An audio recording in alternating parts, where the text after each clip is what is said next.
So what is the scope of this problem? How big of a problem is this really in the world?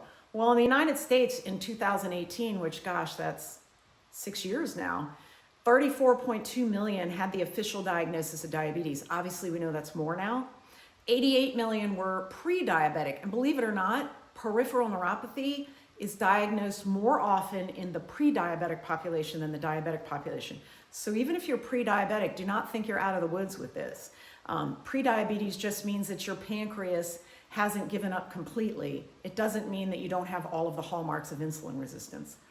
And speaking of which, about 175 million of our population, or about 50% now, we think are insulin resistant. And that's just from having too much added sugar in your diet. And then if you have diabetes, you have a 4% chance every year of getting a diabetic foot ulcer, and then a 34% chance of getting one in your lifetime. So there's a huge odds. So obviously, if you can avoid being insulin resistant, that's ideal. If you're pre-diabetic, if you could reverse it back to insulin resistance and then back to normal insulin levels, that's ideal. If you're diabetic, you just need to manage your blood glucose and keep it controlled as much as possible.